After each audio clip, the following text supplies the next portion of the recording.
Good evening दोस्तों, मैं संदीप कुमार। मैंने आज आप सबके लिए लेकर के आया सर एक जबरदस्त एक मस्त टॉपिक सर, क्योंकि मालूम है ना कि सर टॉप 100 क्वेश्चन, कितना क्वेश्चन सर, टॉप 100 क्वेश्चन का एक सीरीज चल रहा है सर, जो कि आज हमारा क्लास है यानी 5वां क्लास आज हमारा है सर, जो कि क्वेश्चन नंबर 21 से शुरू होगा। यानी इसका ऑलरेडी 4 क्लास पहले चल चुका है। तो अगर आप इसका पिछला 4 क्लास नहीं देखे ना, तो इस वीडियो के डिस्क्रिप्शन में वीडियो का लिंक दिया हुआ है, या फिर यूट्यूब के प्ले लिस्ट में जाना। प्ले लिस्ट में बना हुआ प्ले लिस्ट बना होगा टॉप 100 क्वेश्चन साइंस का, ठीक ना। वहां पर आपको सारा वीडियो मिल जाएगा सर, क्योंकि आपको तो देखना पड़ेगा सर, क्योंकि कहा जाता है सर कि इसमें लघु प्लस दीर्घ उत्तरीय दोनों टाइप के क्वेश्चन है। और मैं विकल्प दिया हूं सर, मैंने सर बयान दिया हूं कि इतना से बाहर आपके एग्जाम में क्वेश्चन नहीं रहेगा। तू कहेगा रे मास्टर बा तू रामबाण है कि तू जो बोलेगा वही होगा। देखो सर, कंडीशन ये है ना सर कि एक अनुभव होता है, एक एक्सपीरियंस होता है। बोलो देखने में लग रहे होंगे बड़ी छोटा मोटा आदमी, ठीक ना, उम्र कम हुआ है सर, अनुभव बहुत बड़ा है रे भाई, ठीक ना।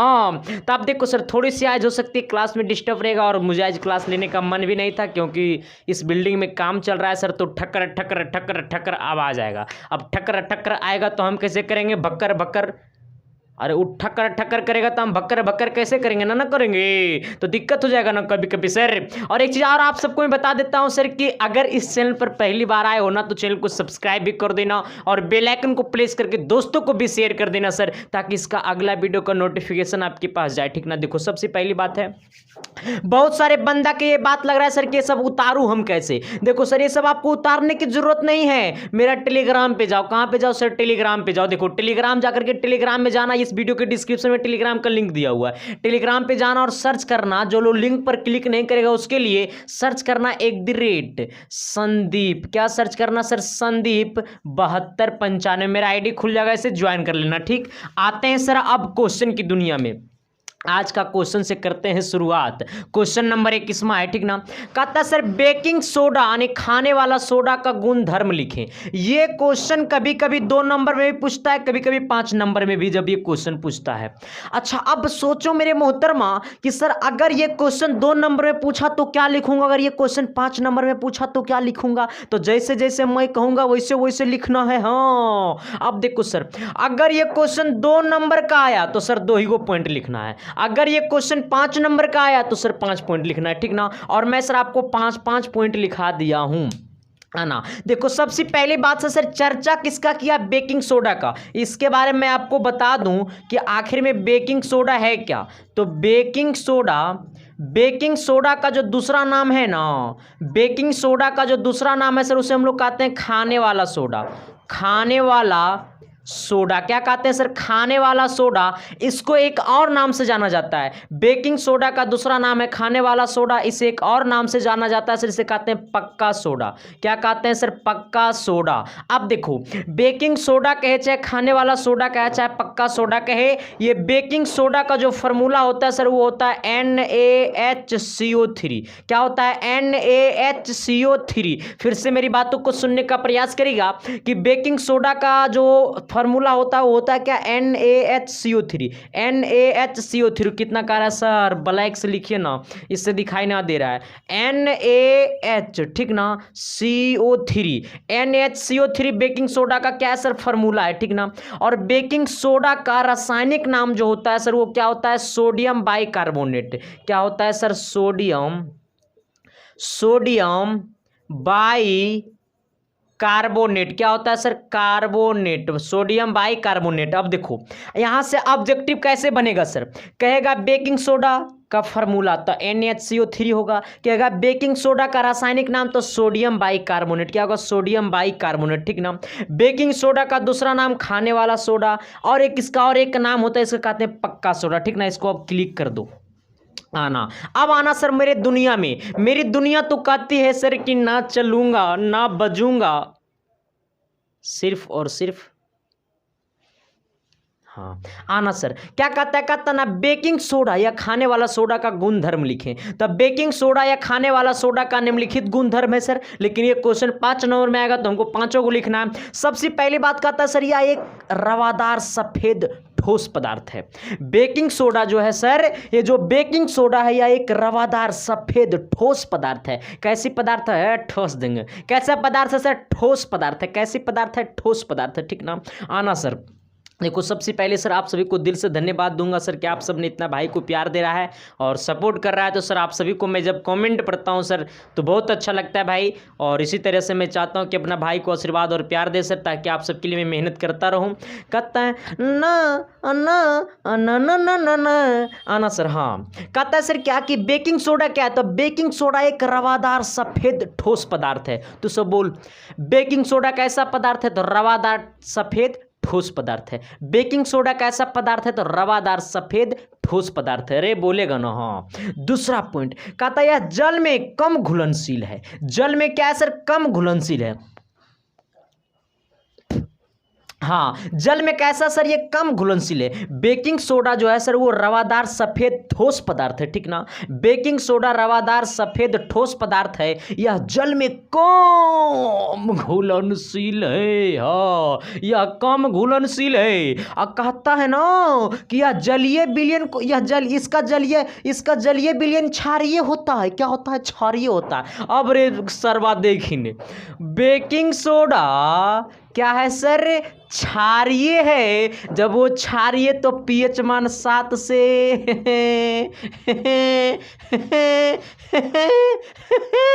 7 से ज्यादा ना होगा रे बचबो।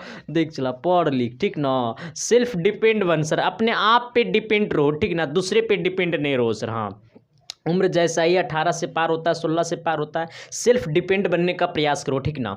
आना तो क्या है सर? कि यह जल में कम घुलनशील है। बेकिंग सोडा जो है सर वो जल में कम घुलनशील है। इसका जलीय विलयन क्षारीय होता है, इसलिए इसका पीएच मान 7 से अधिक होता है। अरे भाई रे भाई ना अरे अम्ल देखो, जब कहेगा अम्ल तो अम्ल का पीएच मान 7 से कम होता है ना रे। तो क्षारीय का पीएच मान 7 से अधिक और उदासीन का पीएच मान 7।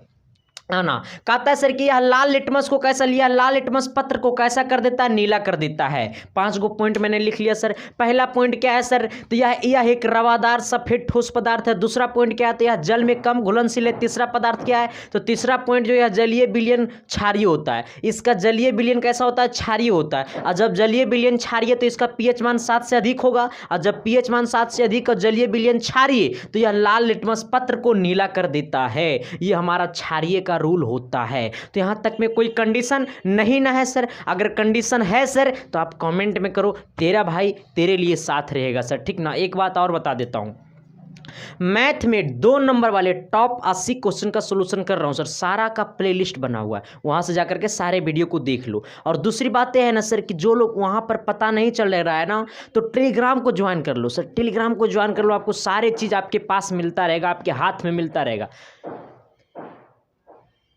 ना चाहूं तुझे तो दिल ना भरे, हाँ ना चाहूं तुझे तो दिल ना भरे। आना सर, अब अगले क्वेश्चन की तरफ बढ़ता हूं सर। अगला क्वेश्चन क्या कहता सर? थोड़ी सी गौर करना, पूरा गौर मत करना तो पागले हो जाएगा तू मेरा क्लास में।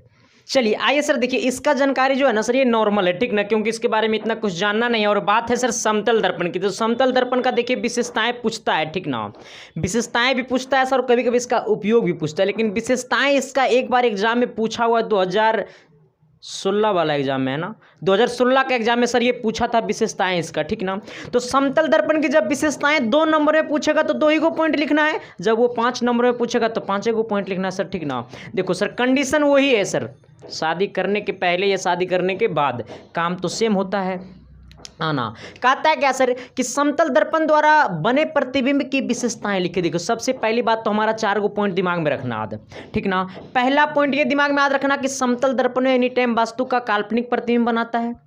पहला विशेषताएं तो हो गया, समतल दर्पण में एनी टाइम वस्तु का काल्पनिक प्रतिबिंब बनाता है, पहला विशेषताएं कंप्लीट हो गया। दूसरी बात, इसमें वस्तु के समान साइज का प्रतिबिंब बनाता है। अगर वस्तु समतल दर्पण के सामने 5 सेंटीमीटर का रखा हुआ है ना, कितना सेंटीमीटर का, देखो ये समतल दर्पण है और इसके सामने ये वाला एक वस्तु रखा हुआ है, देखो ये वाला एक वस्तु रखा हुआ है, ये समतल दर्पण है, इसके सामने एक वस्तु रखा हुआ 5 सेंटीमीटर का। तो ये वस्तु दर्पण में भी 5 सेंटीमीटर की दिखाई देगा, ना कि 6 सेंटीमीटर का दिखाई देगा, ना कि 4 सेंटीमीटर का दिखाई देगा।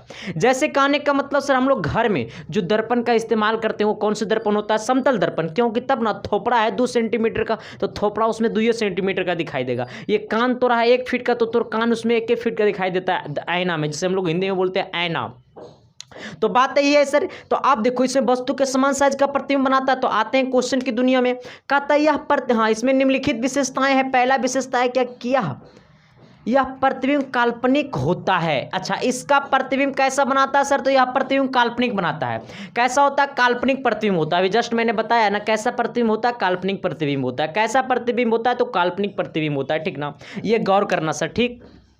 आइए आप देखिए अगला पॉइंट क्या कहता है सर, थोड़ी सी गौर करना। कहता है इसे पर्दे पर नहीं उतारा जा सकता। जब प्रतिबिंब काल्पनिक है तो इसे पर्दे पे कैसे उतारा जाएगा? सोचने वाली बातें हैं।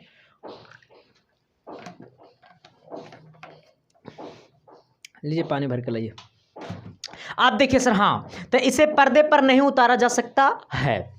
अब देखिए, हाँ, इसे पर्दे पे नहीं उतारा जा सकता है क्योंकि ये कैसा है? तो काल्पनिक है। तो समतल दर्पण में एनी टाइम वस्तु का काल्पनिक प्रतिबिंब बनाता है। समतल दर्पण के जितना आगे वस्तु होता है उसका उतना ही पीछे प्रतिबिंब बनाता है, ठीक ना। तो यह वस्तु के समान आकार का होता है। अब देखो सर, हम अभी जस्ट मैंने बोला है ना कि अगर ये वस्तु, अगर यहाँ पर मैंने मेरा फीट, अगर मेरा जो कान है सर, ये अगर कान मेरा दर्पण में, अगर ये मेरा कान का जो है एरिया है वो 2 इंच का है, तो दर्पण में भी 2 ही इंच का दिखाई देगा। तो इसीलिए कहा जाता है कि वस्तु के समान आकार का होता है। कैसा होता है? वस्तु के समान आकार का होता है, यानी जितना बड़ा वस्तु उतना ही बड़ा प्रतिबिंब, इसलिए कहा जाता है समान आकार का होता है। इसे पर्दे पे नहीं उतारा जा सकता है। क्यों? क्योंकि ये सर्वा है काल्पनिक। समझा दे ठेठ में। सबके पास तो गर्लफ्रेंड होगा ही होगा। देखो सब खिखियाना चालू। अरे बर्दाश्त करना भाई, सबके पास है। लेकिन क्या अभी से ही मम्मी पापा के पास सब कोई दिखाता है? नहीं दिखाता है। क्यों? क्योंकि भी लाइसेंस नहीं बना है। तो सिंपल बात है, काम तो होगा ही होगा, लेकिन सर यही काम यहाँ पे होगा। देखो इधर, ये प्रतिबिंब तो काल्पनिक होता है। जब प्रतिबिंब काल्पनिक होता है तो इसे पर्दे पर उतारा जा सकता है, नहीं उतारा जा सकता है। और जब प्रतिबिंब काल्पनिक, अब इसमें एक क्राइटेरिया है सर कि समतल दर्पण में वस्तु के समान आकार का होता है, ठीक ना। समतल दर्पण वस्तु के समान आकार का होता है, ठीक ना। अगला, यह पार्श्व विपरिवर्तन होता है। क्या होता है? पार्श्व विपरिवर्तन होता है, नहीं किसे कहते हैं? लेटरल इन्वर्सन दर्शाता है। या क्या दर्शाता है सर? पार्श्व विपरिवर्तन दर्शाता है, इसे कहते हैं लेटरल इन्वर्सन, ठीक ना। कुछ ऐसा चीज लिखो सर जो अजूबा लगे देखने में, ठीक ना। अगला 5वां पॉइंट क्या कहता है कि प्रतिबिंब समतल दर्पण के उतना ही पीछे होता है। अब देखो सर, साहब अभी जस्ट मैंने ये बात अभी बोला हूं कि अगर मैं 5 सेंटीमीटर पीछे हूं दर्पण के, ये दर्पण है मेरा, ये आईना है, ये आईना से मेरी दूरी 1 फीट है, तो उसका प्रतिबिंब भी जो बन रहा होगा वो आईना में 1 फीट पीछे बन रहा होगा, ठीक ना। तो यही बात ये बोला है कि प्रतिबिंब समतल दर्पण के उतना ही पीछे होता है जितना वस्तु समतल दर्पण के सामने होती है। जितना वस्तु समतल दर्पण के सामने होता है, तो प्रतिबिंब उतना ही पीछे बनाएगा जितना वस्तु समतल दर्पण के सामने होता है। तो फिर से मेरी बातों का सुनने का प्रयास करिएगा। पहला पॉइंट, पहला विशेषता है कि यह काल्पनिक प्रतिबिंब होता है, ठीक ना। यह प्रतिबिंब काल्पनिक होता है, इसे पर्दे पर नहीं उतारा जा सकता है क्योंकि यह है सर्वकाल्पनिक। यह वस्तु के समान आकार का होता है। कैसा होता है? वस्तु के समान आकार का होता है। यह पार्श्व विपरिवर्तन लेटरल इन्वर्सन दर्शाता है। यह प्रतिबिंब समतल दर्पण के उतना ही पीछे होता है जितना वस्तु समतल दर्पण के सामने होती है। यहाँ तक में किसी को दिक्कत है सर, तो सर बस सब कोई शादी ब्याह कर लो, मामला सेट हो जाएगा, है ना। अभी से रजाई में खूब घुसल रहना। चले जाओगे खोपचा में चला, अभी जिंदगी है, सेल्फ डिपेंड बनने का प्रयास करो। और अभी से सर जिस चीज़ में मज़ा है ना वो चीज़ बेकार है। अभी से जिस चीज़ में मज़ा है वो चीज़ बेकार है। विशेष नहीं बोलूँगा। हाँ देखो सर, अच्छा अभी तो सोचो कि अभी कहीं अगर तुम्हारा ऑर्केस्ट्रा वाली डांस कर रहे होगी कहीं 5 गो, तो सरवा तो अगर तू ट्यूशन जा रहा होगा ना रे, तो ट्यूशन छोड़ के तू देखना चालू कर देगा कि ये मोहतरमा डांस कर रही है। लगा ना सकल बलमुआ वाला गाना, लगा ना खेसरिया वाला गाना, पवनमा वाला गाना, प्रमोदवा वाला गाना, लगा भोजपुरिया गाना, सब बोलता है कि नहीं बोलता है सर। अगर यही तुम्हें अगर कहीं फ्री में शिक्षा दिया जा रहा है तो तुम वहाँ पढ़ नहीं सकते हो। क्यों? क्योंकि इसमें मेहनत करना पड़ता है, इसमें दिमाग लगाना पड़ता है, और यही चीज़ तुम्हारा भविष्य को बना सकता है। और जिसे भविष्य बिगाड़ेगा उसमें अभी तुमको मज़ा आ रहा है, और जो तुम्हारा भविष्य बनाएगा उसमें अभी तुमको सज़ा भोगना होगा। क्योंकि सर जितना इसको रगड़ोगे ना, जितना रगड़ोगे उतना ही सॉफ्ट बनेगा आगे जा करके, ठीक ना सर। तो इसे रगड़ने का प्रयास करो, और जिस चीज़ में भी मज़ा है वो काम बिल्कुल नहीं करो मेरे अनुसार से सर। देखो अच्छा, ऑर्केस्ट्रा डांस करने देखने में मज़ा है या नहीं है? बिल्कुल मज़ा है सर, मज़ा है ना। इंजॉय करने में मज़ा है या नहीं है? डांस करने में मज़ा है या नहीं है? तो ऐसा नहीं है कि तो डांसर बन जाएगा, अगर तुम्हारा ही नाम आएगा बॉलीवुड हॉलीवुड में, है ना सर। ऐसा भी तो तुम नहीं हो, बहुत सारे चीज़ होता है सर। तो ऐसे नहीं कि सुपर डांसर में चला जाएगा अभी से डांस कर करके। देखो बहुत सारा चीज़, अभी से तुम मोबाइल ले लो, यूट्यूब दिन भर चलाते रहेगा सर, क्या फ़ायदा मिलेगा? कुछ भी फ़ायदा नहीं मिलने वाला है सर।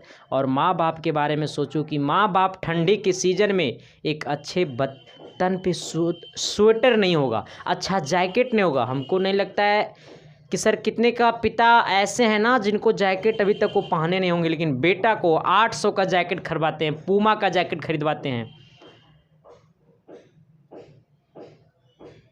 तुम उस माँ बाप के बारे में सोचो जो अपने ज़िंदगी में जो काम नहीं किया वो तुम्हें करने के लिए दे रहा है। इसका मतलब इसका नाजायज़ फ़ायदा मत उठाने का प्रयास करो सर। मैं तो एनी टाइम यही बात बोलता रहूँगा सर, क्योंकि देखो ये उम्र यही है, ठीक ना। और इस उम्र को अगर बचा लिया तो ज़िंदगी बच जाएगी सर। बोलूँगा बुरा लगेगा भाई, लेकिन तुम्हारी ज़िंदगी के लिए मैं बोल रहा हूँ।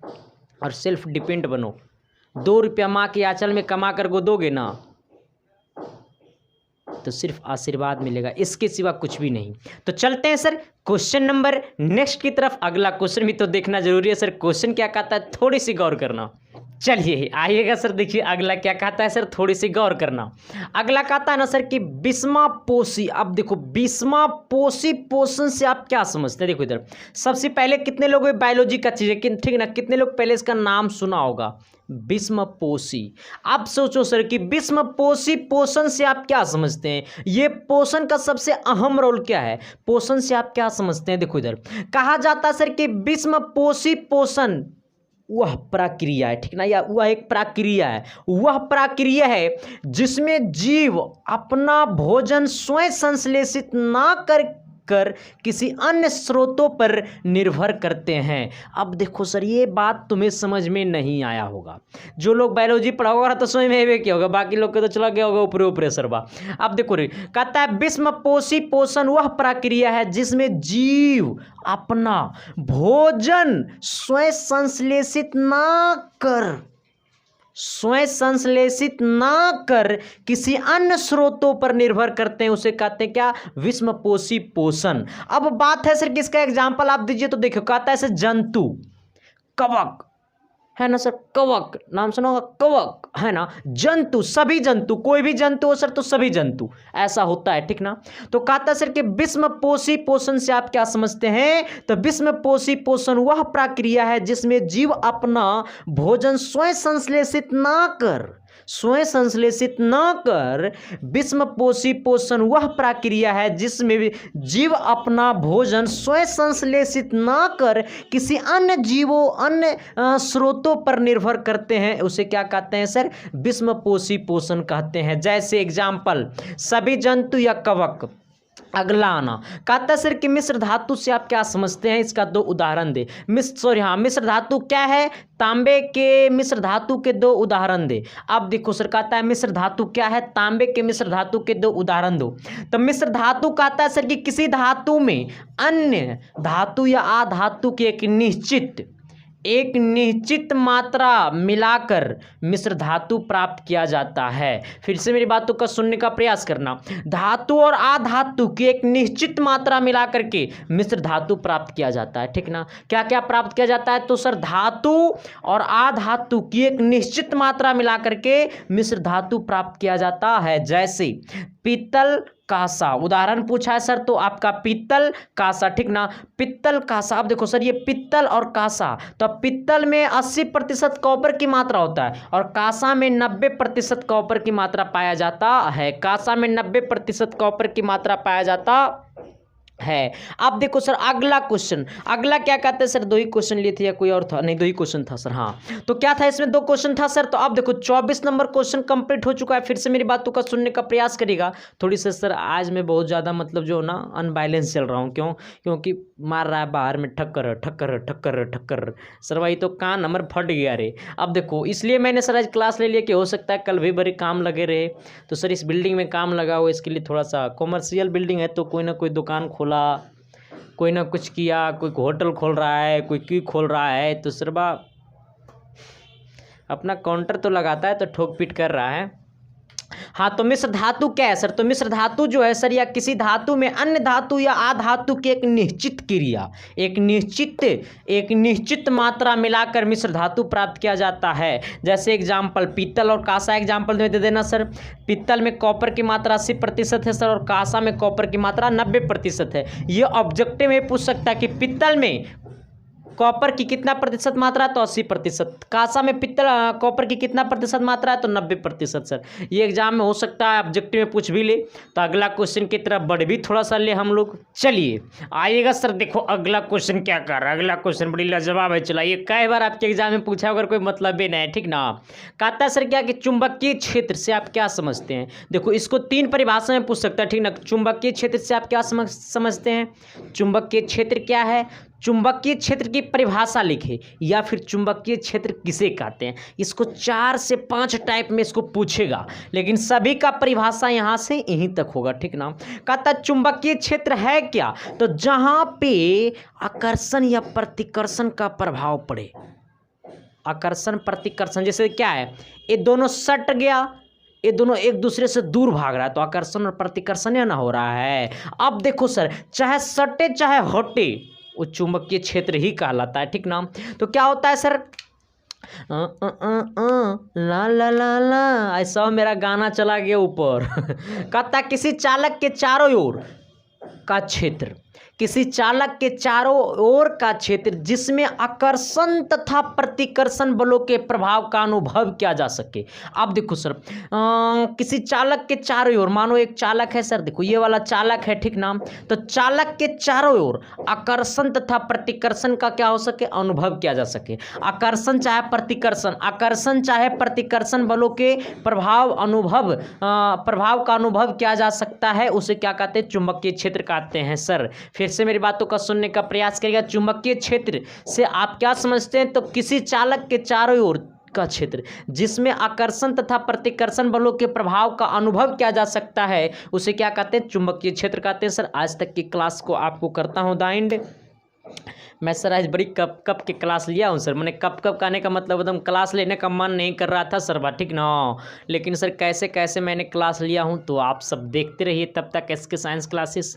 और तब तक के लिए बाय सर, और love you sir, thank you sir support करने के लिए सर, भाई को सर, है ना सर। तो चलते हैं भाई, छोड़ने का तो मन नहीं करता सर, वह कौन ठुकुर ठुकुर मार रहा है, ठीक ना।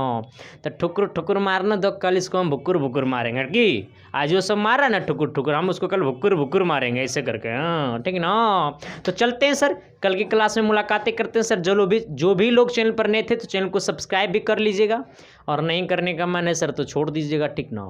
बाद में पता चलेगा कि सच में पढ़ाया था वही जो संदीप कुमार पढ़ाया था, आया था वही जो संदीप कुमार पढ़ाया था, सच में आएगा वही जो संदीप कुमार पढ़ाएगा सर। तो thank you sir, love you, देखते रहिए तब तक इसकी साइंस क्लास।